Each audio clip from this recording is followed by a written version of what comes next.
Welcome to Back Cup, a game by Beatriz Álvarez and Pablo Miras, with artwork by Ramsés Bosque and Pablo Miras, and published by Mystical Games. Back Cup is a competitive board game where you will compete in heart-stopping races in magical racetracks inspired by the alchemical Crystal Quest universe. Drive amazing race cars and perform all kinds of crazy maneuvers and attacks with powerful weapons and traps to win the race. Choose one of the 6 racetracks available and set it up at the center of the table. Each circuit has different characteristics. For this tutorial, we will use the Magic Island racetrack. Choose the number of laps for the race and place the lap marker on the board's lap track. If this is your first time playing, 2 laps will be enough for a 45-minute game. Choose one of the 6 pilots available and take its race car sheet. Car sheets keep track of the status of your race car at all times. You may control your brakes, your nitros, and the status of your car's body and wheels. Take your 22 pilot cards with the back of the same color as your driver and place them next to your race car. Separate your turbo card and shuffle the rest. Place your pilot card deck face down and the turbo card face up next to your race car. To determine the starting grid, take the weather cards corresponding to the number of players. For example, for 3 players, cards 1 to 3. For 6 players, 1 to 6. Deal 1 weather card for each player, and the number will determine their position in the starting grid. Place the first player's card miniature on the inner space of the grid, and following players on the adjacent lanes, in starting order. If the circuit does not have enough lanes for all players, continue on the second row of the starting grid. The first player takes the starting player token and places it next to their race car. Separate all weather tokens by the icons on their backs, thus creating 4 different face-down piles, their numbers hidden. Shuffle all weather cards and draw one. This will be the initial weather for the race. Place the weather marker over the space of the board that shows the appropriate weather icon. Place 1 weather token of the right type on each curved sign of the racetrack. Each player receives 10 crystals, and the rest are left next to the board, creating a crystal reserve. Divide all of their tokens by type, and each player takes 3 spike trap tokens, 2 nail tokens, 4 explosions, and 4 broken shield tokens. Shuffle the damage cards and leave them forming a face-down pile next to the board. Separate the red and green cubes in 2 piles, and the hard and soft tire tokens too. Now it's time to prepare your car for the race. The first step is buying tires. You can choose between soft and hard tires. The soft tires will help you when entering curves, but they will blow with the first impact. By paying 2 crystals, you can play 4 soft tires in the appropriate tire spaces of your race car sheet. Hard tires have a higher price, but are more resistant. By paying 4 crystals, you can place a total of 8 hard tire tokens, 2 in each of the appropriate spaces of your race car sheet. During the race, you will need to use brakes and nitros to modify your speed and dodge the obstacles you'll encounter. You can buy as many brakes and nitros as you desire by paying 1 crystal for each of them, which you can then place on your race car sheet. Once this is done, we're ready to start. The game is played in rounds, where each player will play their turn by advancing their race car on the track and attacking their opponents. The turn order is determined by the car's position in the race. In the event of a tie, the car closer to the inner lane will go first. At the beginning of each round, all players draw the first 3 cards of their pilot deck, then secretly choose the card they want to play on their turn, and discard the rest. At the start of your turn, flip your pilot card so that everyone can see your current speed and weapons.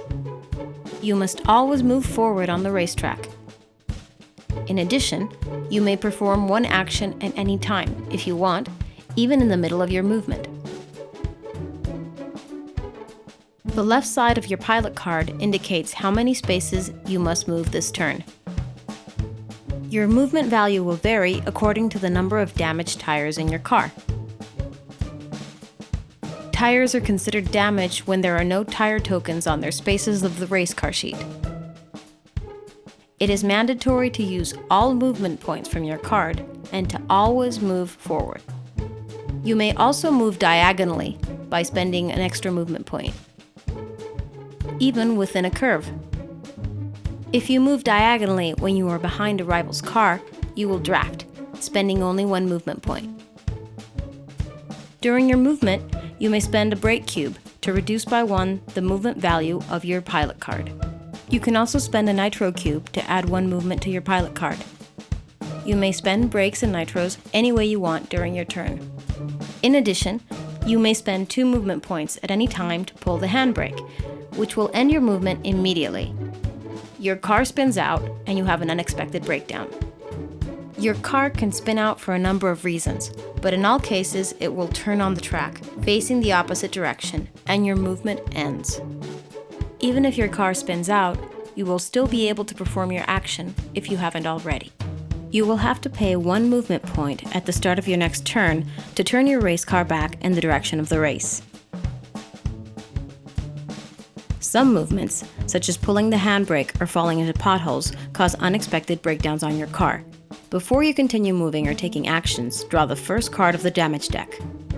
Apply the damage in the area of your car indicated by the number 1 of the damage card. If that part is already damaged, check your parts in order as indicated by the damage card until you can apply the damage. Every curve on the track has a maximum G-force value that your car cannot surpass to enter a curve safely, according to the current weather. When you enter the first square of a curve, the G-force value of your pilot card cannot exceed the curve's G-force value, or your car will spin out. If you are using soft tires, you're in luck. These tires have better grip and allow you to exceed by 1 the G-force value of curves. Another way to avoid spinning out in a curve is using brakes to reduce your G-force by 1. If your movement speed forces you to enter into an occupied square, or the effect of an attack throws you against another opponent, your movement ends behind your opponent.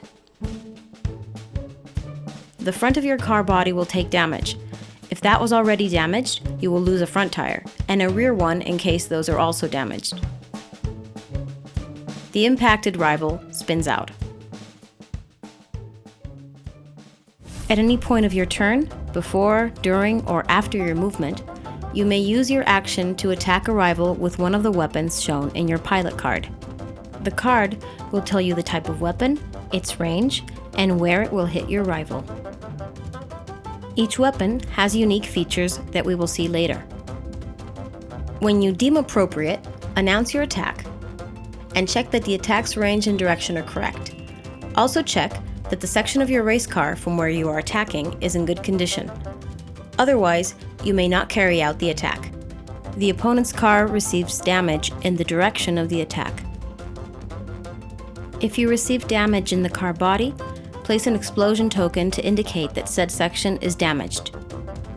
If you receive damage on a tire, remove 1 tire token from the appropriate section. Some pilot cards show shields instead of weapons. If your pilot card has shields when you receive an attack, you can use them and avoid the damage. Each shield section only works once. After receiving a hit, place a broken shield token next to the attack part. In the case of weapons inflicting double damage, like bombs, the first damage will destroy the shield, and the second will be applied normally to the corresponding part of your race car. These are the weapons you will find. Place them on the track as indicated by your pilot card, or use them against an adjacent rival directly. When a race car steps on nails, it suffers 1 damage to a front wheel, or a rear one if the front wheels are damaged. After this, the nail token is removed from the game. Place your 3 spike trap tokens in the 3 squares next to your car, right behind your car's figure. When a car steps on a spike trap, it suffers 1 damage to each front wheel, or the rear wheels if the front wheels are damaged. After this, the spike trap token is removed from the game. It can clear nails or spike trap tokens adjacent to your race car. It also prevents damage if someone throws nails at your race car. Does 1 damage to a rival of your choice in your same lane. Shoot in one direction of your choice from those available in your card. Cause 1 damage to all cars in that direction. Causes 2 damages instead of 1. In addition to causing 1 damage, you push your rival in the available direction of your choice, moving them in that direction. Swaps the position of your race car with the car of a rival. When it hits, it deals 1 damage to the car body of an adjacent rival. Attack your rival's wheels and cause double damage. Lets you pin on a curve's G-force sign to modify it by placing a +2 or -1 token next to the weather token. This token remains on the track until a race car spins out on that curve or someone crosses the starting grid. This is a special card that you may play in your turn when you are in the last position of the race. The movement speed of this card depends on the weather, not on your car's tires.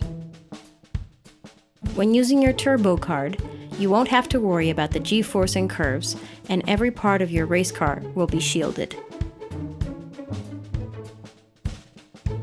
If your car loses all its tires, you will be disqualified from the race. To avoid this, you can repair your car during the race to help you reach the finish line. Each time you enter a checkpoint square, you can spend your action to repair one of the damaged parts of your race car.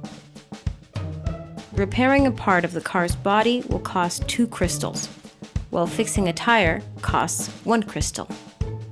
If you are in the starting grid, you may also spend your action to buy brakes or nitro cubes for 1 crystal each. During the race, you can earn crystals in the following ways. Win 1 crystal when a character receives damage from one of your attacks, or from a trap that you have placed. Win 1 crystal each time you cross a checkpoint. Win as many crystals as your current position in the race each time you cross the starting grid.